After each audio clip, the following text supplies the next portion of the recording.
Okay. Da-da-da. Right. Cool. Yep.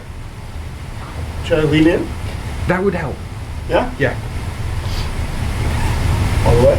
It's all lean in. How's the album? Hold up. Are you filming? I am filming. Okay, sorry. Good to go. Hey guys. Hey. That sounded awesome, by the way. Thank you. You knew that. You knew how good it sounded, right? Come on. You know when you're on a roll, right? Alright, It's the piano. Yeah. Talk to me about Bones a little bit, because it's kind of like, I know the album, I'm stepping on water. I know the album came out in the fall, but it's like really getting legs right now. And that song in particular is like, I mean, I listen to Alt Nation all the time and they can't get enough of it. So, and that's just one station. So what's it been like, I guess, waiting to reach this point and to actually be in this point right now? It's a pretty cool feeling because Chris always used to come over to my house and he'd either put on Alt Nation or he would tell me about the countdown and what bands were on it. So just being on the countdown just like feels really cool and just really honored that they're playing our music. Yeah, and that they dig the track. That's really cool. Did you always think that it would be that track maybe that would set you off? Or, I mean, I guess you can't go into the studio with the mindset of that's our hit, right? Yeah, we didn't even know. We didn't think that it was. We thought it was our weird track. We're like, this sounds weird. Let's see what happens. Yeah, it's got the weird intro. You The know? chorus is kind of disjointed and different. We didn't think. We thought like, hey, this will be our weird, more of a progressive type of instrumental in the middle of the bridge as well, and it just cuts down to synth and drums right there. I don't know. We had no idea, and we're glad that it's one of the songs that grew legs because we wanted to experiment with the song and with our sound. So. Was there ever any feeling like, oh, come on, I want to get this out? Or, I mean, I know that you guys were on the road and everything, or did you never really feel it? Like, because you were on the road, you were always performing the song. I think anytime we record something, we always are like, I want people to hear it right away, but you can't. You can't force that. Cool. So, I mean, I know that you're in Small Pools now, and I think the last day is today, right? Yeah. Or 2 weeks or 3 weeks, whenever people watch this, or like 7 years, I don't know. You guys are touring with the Mowgli's, who in June, who basically make music that makes everyone happy, which is like so rare in this day and age because depressing shit sells, right? And depressing songs are usually the best songs. But talk to me about jumping on that tour.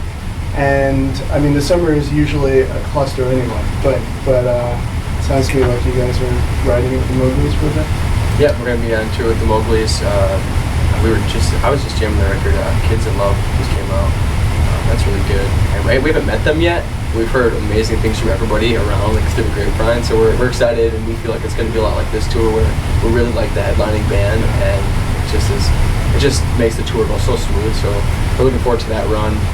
Sad that this is over, but good things in the future. So it's cliche to ask this of every band because every band gets asked this question, but like influence-wise, I feel like the albums across the map. Like you can hear little subtle influences of maybe 80s, 90s. I don't know.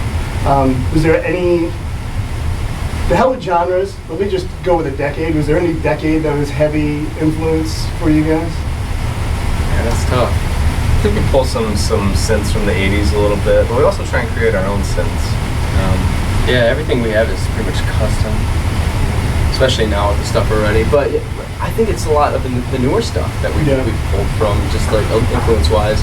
We love a lot of the newer bands because when I was like developing as a musician, it was high school to college, and that stuff is early 2000s, mid 2000s. So that stuff sticks with me. I mean, Death Cab especially. Yeah, this album, Electrogram, we're kind of looking at what's available, like new synths, like what kind of new technology, software is out there. I think when we go forward, we're kind of like going to be digging back and just looking at what the vintage synths are and what we can try to play with those. Yeah. I always find that 80s music gets shit on. That's why I asked that question, and I think it's amazing.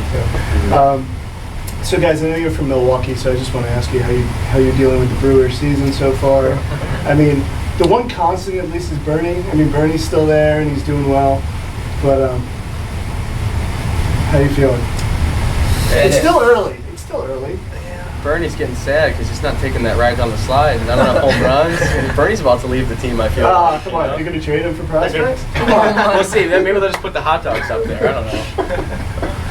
Yeah. So what else does it look like for you guys? You know, after you're on the Mowgli's tour, I'm assuming the touring just continues, right? It's a constant. Yeah, we have some unannounced stuff, but we're gonna be on the road until late July, maybe. Late July. Okay. So. And maybe a couple of days of rest, and then you're like, ah, shit, we gotta go back on the road. Yeah, we'll get antsy and be like, let's go, and go again. So listen, just lastly, I have a 5-month-old at home. So I've been asking bands or musicians who I interview, if there's any words of wisdom that you could share with them now, so that whenever he watches it, whether it's 15 years from now or 5 years, not 5 years, 15 to 20 years, are there any words of wisdom that you can offer my 5-month-old son? 5-month-old. Well, whenever he watches it, I guess when he's able to watch. It's really tough. Don't drop out of college like we all did. See, I don't know. I graduated college, and I'm like, learn a trade, buddy, because I'm paying my college loans my whole life. So, so I think there's probably both sides of it. Just whatever. My kid's gonna watch this, and he's gonna be like, my dad just told me not to go to college. There it is, proof. Not going, Dad. There you go. So is there anything? That was it? Don't drop out of college? I mean, when there's a point that is it your son or your my son? Yeah, exactly. Whatever passion he finds, whatever you find too that he's super interested in, I guess just to embrace it completely.